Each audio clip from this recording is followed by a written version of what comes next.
کیا دولت سے خوشیاں خریدی جا سکتی ہیں؟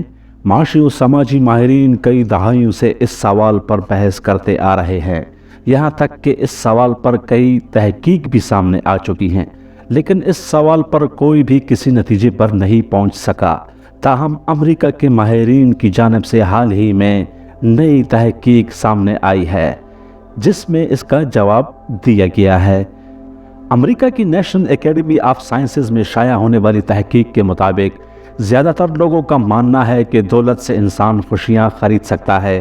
یہ تحقیق پرسٹن یونیورسٹی کے نوبل انعام یافتہ سائنسدان ڈینیل کہنمن نے کی۔ انہوں نے امریکہ میں 18 سے 65 سال تک کی عمر کے 33,000 افراد سے مختلف سوالات پوچھے۔ ان افراد کی سالانہ تنخواہ $10,000 تھی۔ تحقیق کے دوران شرکاء سے کہا گیا کہ وہ ایپ کے ذریعے اپنے احساسات کا اظہار کریں۔ ان افراد کے ایپ میں 2 پیمانے درج تھے، جس میں پہلا بہت برا اور دوسرا بہت اچھا۔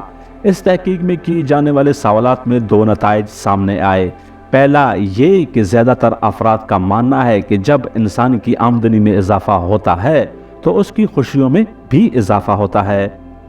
دوسری بات یہ سامنے آئی کہ صرف 20% افراد کا ماننا ہے کہ ان کی تنخواہ میں اضافے سے خوشی پر کوئی خاص فرق نہیں پڑا۔ ایسے لوگوں کو ڈپریشن، دھوکہ دہی یا گھریلو مسائل کا سامنا ہے جنہیں دولت کے ذریعے حل نہیں کیا جا سکتا۔ تو تحقیق میں یہ بات سامنے آئی ہے کہ البتہ زیادہ تر لوگوں کا ماننا ہے کہ آمدنی میں اضافے سے خوشیوں میں بھی اضافہ ہوتا ہے، لیکن اگر آپ امیر ہیں اور شدید جذباتی مسائل کا سامنا کر رہے ہیں تو دولت اس کا حل نہیں ہے۔ تاہم اگر آپ اپنی خواہشات کی تکمیل کی بات کریں تو آپ پیسے سے خوشی خرید سکتے ہیں۔